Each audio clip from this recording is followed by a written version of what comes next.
কারণ বাজারে কয়েকটা মুরগির দোকান আছে আর কি, পাইকারি মুরগির দোকান। তাদের কাছ থেকে মাসে 60 লক্ষ টাকা চাঁদা না হয় এবং এই কালেকশন করে উপরের দিকে যাদের নাম রাজনৈতিক নেতা, আর ভিতরে তারা হলো আপনার চাঁদাবাজ।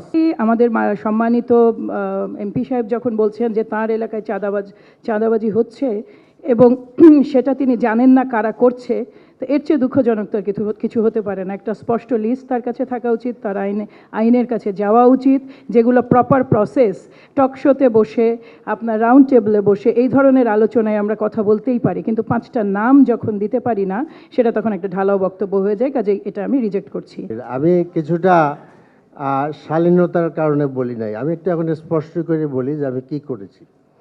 আমাদের এলাকায় সবচেয়ে চাঁদাবাজির এলাকা হলো কারণ বাজার। আমি আগে বলেছি, এটা ডিটেলস করতে চাচ্ছি না। আগে আপনার এখানে হোম মিনিস্টার নিজে জড়িত ছিলেন, তিনি আমার মহল্লার লোক, আমি সব সেটা জানি।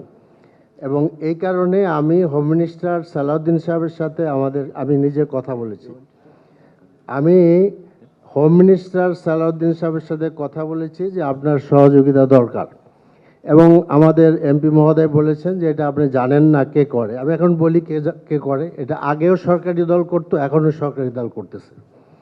এবং এখানে আপনার কারণ বাজারে চাঁদাবাজিকে কেন্দ্র করে সরকারি যুব দলের একজন নেতা মুসাব্বির, তিনি নিহত হয়েছিলেন, আপনারা জানেন। এবং যখন সালাউদ্দিন সাহেব মন্ত্রী ছিলেন না, তখন তিনি দেখতে গিয়েছিলেন। এবং আমি স্পষ্টভাবে বলতে চাই যে এখানে কারা জড়িত সরকার খুব ভালোভাবেই জানে। তো কাজেই আমি মনে করি যে এইটার, এবং আপনি আরেকটা কথা বলে আমি শেষ করে দিচ্ছি।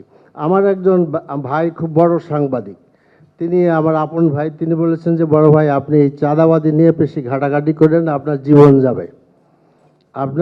যাবে আর কি। কাজে this is not a very major thing. এবং একজন মন্ত্রী তিনি আমাকে পরামর্শ দিয়েছেন যে আপনি প্রাইম মিনিস্টারের সাথে আলাপ করেন। ইনশাল্লাহ I will engage with prime minister. আমি ওনারও সাহায্য চাইব। এরপর আমি বলবো যে আমার মাননীয় এমপি মহোদয় যদি আমাকে আরও বেশি পরামর্শ দিতে পারেন, আমি I will be very much কৃতজ্ঞ হব ওনার প্রতি, এবং কৃতজ্ঞতা জানাবো, দরকার হলে প্রকাশ্য জানাবো। বাট আমি চাচ্ছি যে এই কারণ বাজার, মহাখালী বাস স্ট্যান্ড এবং আমাদের তেজগাঁও অঞ্চলে যে সমস্ত চাঁদাবাজি হচ্ছে, ইটস এ ডিটেলস আমি বলতে পারি। সেখানে আমি চাচ্ছি যে, এবং জনগণ চাচ্ছে চাঁদাবাজি বন্ধ হোক। ধন্যবাদ।